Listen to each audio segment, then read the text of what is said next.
Hey DEEPTI, great to see your figure drawing. The first thing I noticed right away is how strong a lot of the anatomical forms are. You've done a really excellent job showing the bulge of the muscle, especially the upper right arm, and I'm so in love with those kneecaps.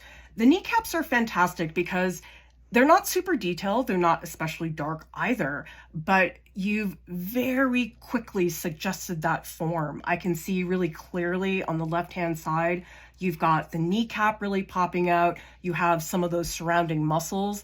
The knee is one of those parts in the human figure. It's just so complicated and people rarely take the time to really dig that deep into it. So really nice work there. What I would take a look at is this area that's underneath the neck. Right now, it almost looks like there's a little scoop underneath the neck. Really what you should be seeing there is something called the pit of the neck, and it's right here. And technically it's called the manubrium. But the thing about the pit of the neck is it's really small. Yours really looks almost like a collar that the person is wearing. And so you want to get rid of that.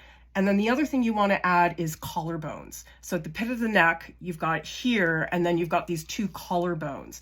That's really going to help because I feel like that upper part of your torso is really empty. So it almost feels like it's sinking downwards. And I really want to get a stronger, more voluminous sense of form. The other thing I would take a look at is the hands. You definitely have them in there, but I think the issue is that the hand on the left-hand side, it looks almost like a glove. It has this floppiness to it. And so what I would recommend is trying to really prioritize drawing that line of knuckles.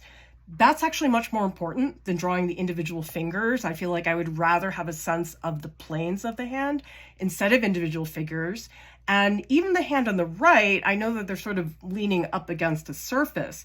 Even there, you can start to articulate this main part of the hand, which usually is a lot more substantial. The hand sort of looks like it gets too flat too quickly, so don't be afraid to pump that up a little bit more.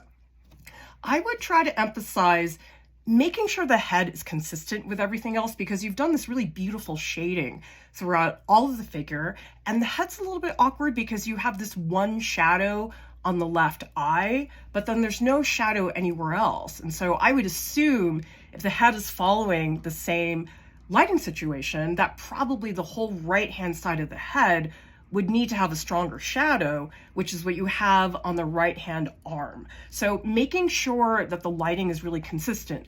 Same thing with the hair. The hair is more colored in, doesn't really have that sense of lighting, so that should also follow that same lighting situation.